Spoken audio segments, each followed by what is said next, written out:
ओम शांति। 17-10-23 की वाणी है। मीठे बच्चे, तुम आत्माओं को अपना अपना रथ है। मैं हूँ निराकार। मुझे भी कल्प में एक ही बार रथ चाहिए। मैं ब्रह्मा का अनुभवी वृद्ध रथ उधार लेता हूँ। प्रश्न, किस निश्चय के आधार पर शरीर का भान भूलना अति सहज है? उत्तर, तुम बच्चों ने निश्चय से कहा, बाबा हम आपके बन गए, तो बाप का बनना माना ही शरीर का भान भूलना। जैसे शिव बाबा इस रथ पर आता और चला जाता, ऐसे तुम बच्चे भी प्रैक्टिस करो इस रथ पर आने जाने की।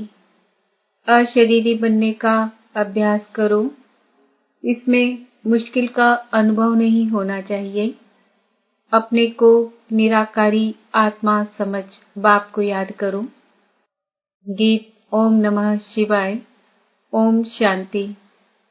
शिव बाबा बच्चों को इस ब्रह्मा के रथ द्वारा समझाते हैं, क्योंकि बाप बच्चों से ही पूछते हैं, मुझे अपना रथ तो है नहीं, मुझे रथ तो जरूर चाहिए। जैसे तुम हर एक आत्मा को अपना अपना रथ है ना, ब्रह्मा विष्णु शंकर को भी सूक्ष्म शरीर है ना, लक्ष्मी नारायण आदि सब आत्माओं को शरीर रूपी रथ है जरूर, जिसको अश्व कहते हैं। है तो मनुष्य ना, मनुष्यों की ही बात समझाई जाती है। जानवरों की बातें जानवर जाने। यहाँ तो मनुष्य सृष्टि है, तो बाप भी मनुष्यों को बैठ समझाते हैं। मनुष्य में भी जो आत्मा है उनको बैठ समझाते हैं। डायरेक्ट पूछते हैं, तुम हर एक को अपना अपना शरीर है ना? हर एक आत्मा शरीर लेती और छोड़ती है। मनुष्य तो कह देते कि आत्मा 84 लाख जन्म लेती है। यह भूल है, जबकि तुम 84 जन्म लेकर ही बिल्कुल फां हो गए हो। कितने तंग हो गए हो, तो 84 लाख जन्मों की तो बात ही नहीं। यह है मनुष्यों के कपोड़े। तो बाप समझाते हैं, तुम आत्माओं का भी अपना अपना रथ है। मुझे भी तो रथ चाहिए ना। मैं तुम्हारा बेहद का बाप हूँ। गाते भी हैं पतित पावन ज्ञान का सागर। तुम और कोई को पतित पावन नहीं कहेंगे, लक्ष्मी नारायण आदि को भी नहीं कहेंगे। पतित सृष्टि को पावन बनाने वाला, अर्थात पावन सृष्टि स्वर्ग का रचयिता परमपिता परमात्मा बिगर कोई हो नहीं सकता। सुप्रीम फादर वही है। बाप जानते हैं तुम नंबरवार पत्थर बुद्धि से पारस बुद्धि बन रहे हो। बाहर वाले मनुष्य यह नहीं जानते, तो बाप समझाते हैं, मुझे भी जरूर रथ तो चाहिए ना। मुझ पतित पावन को जरूर पतित दुनिया में आना पड़े ना। प्लेग की बीमारी होती है तो डॉक्टर को प्लेगियों के पास आना पड़ेगा। बाप कहते हैं, तुम्हारे में 5 विकारों की बीमारी आधा कल्प की है। मनुष्य तो दुख देने वाले हैं। इन 5 विकारों से तुम बिल्कुल ही पतित बन गए हो। तो बाप समझाते हैं, मुझे पतित दुनिया में ही आना पड़े ना। पतित को ही भ्रष्टाचारी कहा जाता है, पावन को श्रेष्ठाचारी कहेंगे।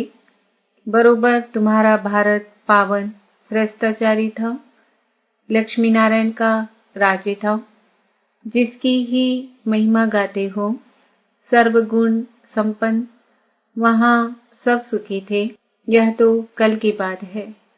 तो बाप कहते हैं, मैं आऊं तो कैसे आऊं, किसके शरीर में आऊं? पहले तो मुझे प्रजापिता चाहिए। सूक्ष्म वतनवासी को यहाँ कैसे ले आ सकता?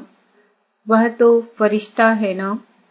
उनको पतित दुनिया में ले आऊं, यह तो दोष हो जाए। कहेंगे मैंने क्या गुनाह किया। बाप बड़ी रमणीक बातें समझाते हैं। समझेगा वही जो बाप का बना होगा। घड़ी घड़ी बाप को याद करता रहेगा। बाप कहते हैं, मैं आता ही तब हूँ जब धरती पर पाप बढ़ जाता है। कलयुग में मनुष्य कितने पाप करते हैं। तो बाप पूछते हैं, बच्चे बताओ, मैं आऊं तो किस तन में आऊं। मुझे चाहिए भी जरूर वृद्ध अनुभवी रथ। यह जो मैंने रथ लिया है, बरोबर इनके बहुत गुरु किए हुए हैं। शास्त्र आदि पढ़ा हुआ है। यह भी लिखा हुआ है ना कि बहुत पढ़ा हुआ था। अर्जुन की बात नहीं। मुझे कोई अर्जुन व कृष्ण का रथ थोड़े ही चाहिए। मुझे तो चाहिए ब्रह्मा का रथ। उनको ही प्रजापिता कहेंगे। कृष्ण को तो प्रजापिता नहीं कहेंगे। बाप को तो ब्रह्मा का ही रथ चाहिए, जिससे ब्राह्मणों की प्रजा रचे। ब्राह्मणों का है सर्वोत्तम कुल। विराट रूप दिखाते हैं ना। देवता, क्षत्रिय, वैश्य, शूद्र, बाकी ब्राह्मण कहाँ गए, यह किसको भी पता नहीं। ऊंचते ऊंच है ब्राह्मणों की चोटी। चोटी हो तब ही समझा जाता है कि यह ब्राह्मण है। सच्ची सच्ची चोटी तो तुम्हारी है। तुम राज ऋषि हो, बड़ी चोटी वाले। ऋषि उनको कहा जाता जो पवित्र रहते हैं। तुम हो राजयोगी, राज ऋषि। राजाई के लिए तपस्या कर रहे हो। वह मुक्ति के लिए हठ योग की तपस्या करते हैं। तुम जीवन मुक्ति, राजाई के लिए राजयोग की तपस्या कर रहे हो। तुम्हारा नाम ही है शिव शक्ति। शिव बाबा तुम्हें री इनकॉर्नेट करते हैं तो तुम फिर से भारत में जन्म लेते हो। जन्म लिया है ना। कोई कोई ने भल जन्म लिया है, परंतु समझते नहीं कि हम शिव बाबा के बने हैं। उनके पास जन्म लिया है। अगर ऐसा समझे तो शरीर का भान बिल्कुल ही निकल जाना चाहिए। जैसे शिव बाबा निराकार इस रथ में हैं, तुम भी अपने को निराकार आत्मा समझो। बाप कहते हैं, बच्चे मुझे याद करो, अब वापस घर चलना है। तुम तो पहले अशरीरी थे, फिर देवी व देवता का शरीर लिया, फिर क्षत्रिय शरीर, फिर वैश्य शरीर, फिर शूद्र शरीर लिया। अभी फिर तुम अशरीरी बनो। तुम मुझ निराकार को ही कहते हो। बाबा, अभी हम आपके बने हैं। हमको वापस जाना है। देह को तो ले नहीं चलना है। हे आत्माएं, अब मुझ बाप को और स्वीट होम को याद करो। मनुष्य जब विलायत से लौटते हैं तो कहते हैं, चलो अपने स्वीट होम भारत में चले, जहाँ जन्म लिया था वहाँ लौटें। मनुष्य मरते हैं तो जहाँ जन्म लिया था उनको वहाँ ले जाते हैं। समझते हैं भारत की मिट्टी का बना हुआ है, तो वह मिट्टी भारत में ही छोड़ें। बाप कहते हैं, मेरा जन्म भी भारत में है। शिव जयंती भी मनाते हो। मेरे नाम तो ढेर रख दिए हैं। कहते हैं, हर हर महादेव। सबके दुख काटने वाला, वह भी मैं ही हूँ। शंकर नहीं है, ब्रह्मा सर्विस पर हाजिर है। और फिर जो स्थापना करते हैं, वही विष्णु के दो रूप से पालना करेंगे। मुझे प्रजापिता ब्रह्मा जरूर चाहिए। आदि देव का बरोबर मंदिर भी है। आदि देव किसका बच्चा है? कोई बताए उनका बाप कौन था? आदि देव प्रजापिता ब्रह्मा है। उनका बाप है शिव। यह जगत पिता जगदम्बा का यादगार मंदिर है। इस आदि देव ब्रह्मा के रथ में बाप ने बैठ ज्ञान सुनाया है। कोठरी में सब बच्चे बैठे हैं। सभी का मंदिर तो नहीं बनाएंगे। मुख्य है 108 की माला, तो 108 कोठरियां बना दी है। 108 की ही पूजा होती है। मुख्य है शिव बाबा, फिर ब्रह्मा सरस्वती युगल। वह शिव बाबा है फूल, उनको अपना शरीर नहीं है। ब्रह्मा सरस्वती को अपना शरीर है। माला शरीरधारियों की बनी हुई है। सब माला को पूजते हैं। पूज कर पूरा करेंगे, फिर शिव बाबा को नमस्कार करेंगे, माथा झुकाएंगे, क्योंकि उसने इन सबको पतित से पावन बनाया है, इसलिए पूजी जाती है। माला हाथ में ले बैठ राम राम कहते हैं। परमपिता परमात्मा के नाम का किसको पता नहीं है। शिव बाबा है मुख्य, फिर प्रजापिता ब्रह्मा और सरस्वती भी मुख्य है। बाकी ब्रह्मा कुमार कुमारियां जो जो पुरुषार्थ करते रहते हैं, उन्हों के नाम होंगे। आगे चल तुम सब देखते रहेंगे। जब पिछाड़ी होगी तब तुम यहाँ आकर रहेंगे। जो पक्के योगी होंगे वही रह सकेंगे। भोगी तो थोड़ा ठक्का सुनने से खत्म हो जाएंगे। कोई का ऑपरेशन देखने से भी मनुष्य अनकॉन्शियस हो जाते हैं। अभी पार्टीशन में कितने मनुष्य मरे।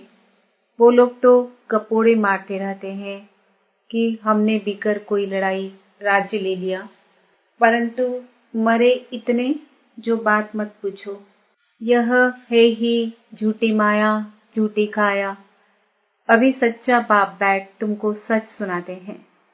बाप कहते हैं, मुझे रथ तो जरूर चाहिए। मैं साजन बड़ा हूं तो सजनी भी बड़ी चाहिए। सरस्वती है ब्रह्मा मुख वंशावली। वह कोई ब्रह्मा की युगल नहीं है, ब्रह्मा की बेटी है। उनको फिर जगदम्बा क्यों कहते हैं? क्योंकि यह मेल है ना, तो माताओं की संभाल के लिए उनको रखा है। ब्रह्मा मुख वंशावली सरस्वती तो ब्रह्मा की बेटी हो गई।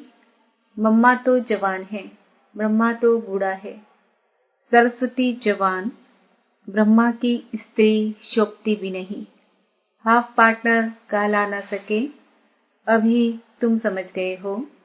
तो बाप कहते हैं, मुझे इस ब्रह्मा का शरीर लोन लेना पड़ता है। उधार पर तो बहुत लेते हैं। ब्राह्मण को खिलाते हैं तो वह आत्मा आकर ब्राह्मण के शरीर का आधार लेगी। आत्मा वह शरीर छोड़कर आती है क्या? नहीं। यह तो बच्चों को समझाया गया है कि ड्रामा में साक्षात्कार की रस्म रिवाज पहले से नूंद है। यहाँ भी बुलाते हैं। ऐसे नहीं कि आत्मा शरीर छोड़कर आएगी। नहीं, यह ड्रामा में नूंद है। बाप के लिए तो यह रथ नंदीगण है, नहीं तो शिव के मंदिर में बेल क्यों दिखाते?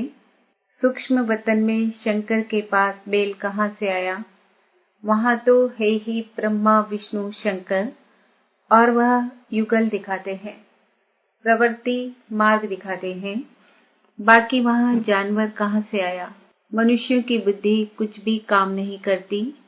जो आता है सो कहते रहते, जिससे waste of time, waste of energy होती रहती है। तुम कहते हो हम सो पावन देवता थे, फिर पुनर्जन्म लेते लेते हम पति पुजारी बने हैं। आप ही पूज्य, आप ही पुजारी। पूज्य और पुजारी कोई भगवान नहीं बनता। उनको थोड़े ही 84 जन्म लेने पड़ते। माया मनुष्यों को बिल्कुल पत्थर बुद्धि बना देती है।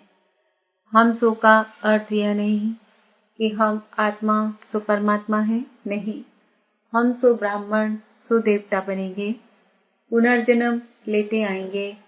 कितनी अच्छी समझानी है। बाप कहते हैं, मैंने जिसमें प्रवेश किया है, इसने बहुत गुरु किए, शास्त्र पढ़े हैं, जन्म भी पूरे 84 लिए हुए हैं। यह नहीं जानता। हम तुमको इन सहित बताता हूँ, ब्रह्मा को भी बतलाता हूँ। सदैव भी तो सवारी नहीं कर सकता हूँ। ब्रह्मा मुख वंशावली ब्राह्मणों को बतलाता हूँ। मुझे रथ भी चाहिए ना? तुम बच्चे याद करते हो और मैं आ जाता हूँ। मुझे तो सर्विस करनी है। तो श्री श्री शिव की मत से भारत पावन बनता है। नर्कवासियों को श्री श्री का टाइटल देना रॉन्ग है। आगे श्री नाम नहीं था, अभी तो सबको श्री अर्थात श्रेष्ठ बना दिया है।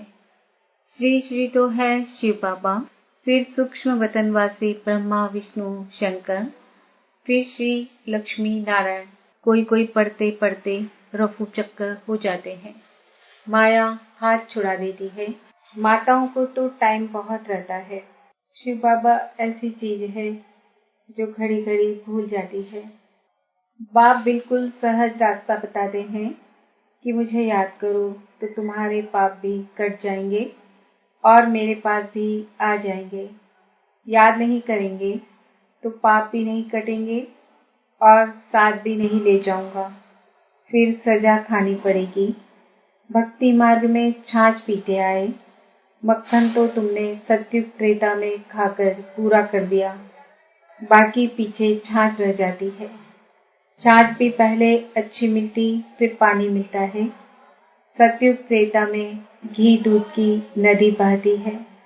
अभी तो घी कितना महंगा हो गया है। अच्छा, माता पिता बाप दादा का मीठे मीठे फिकिलदे बच्चों प्रति याद प्यार और गुड मॉर्निंग। धारणा के लिए मुख्य सार। राज ऋषि बन तपस्या करनी है। उच्चनी माला में आने के लिए बाप समान सर्विस करनी है। पक्का योगी बनना है। नॉलेज बड़ी मजे की है, इसलिए रमणीकता से पढ़ना है, मूझना नहीं है। वरदान, वैरायटी अनुभूतियों द्वारा सदा उमंग उत्साह से भरपूर रहने वाले विघ्न जीत भव। रोज अमृत वेले सारे दिन के लिए वैरायटी उमंग उत्साह की पॉइंट बुद्धि में इमर्ज करो। हर दिन की मुरली से उमंग उत्साह की पॉइंट्स नोट करो। यह वैरायटी पॉइंट उमंग उत्साह बढ़ाएगी। मनुष्य आत्मा का नेचर है कि वैरायटी पसंद आती है, इसलिए चाहे ज्ञान की पॉइंट मनन करो या रूह ध्यान करो, वैरायटी रूप से जीरो बन अपने हीरो पार्ट की स्मृति में रहो तो उमंग उत्साह से भरपूर रहेंगे और सब विघ्न सहज समाप्त हो जाएंगे। स्लोगन, अपनी अवस्था को ऐसा शांत चित्त बना लो जो क्रोध का भूत दूर से ही भाग जाए। ओम शांति। आज का सम्मान है। मैं आत्मा विघ्नचित हूँ।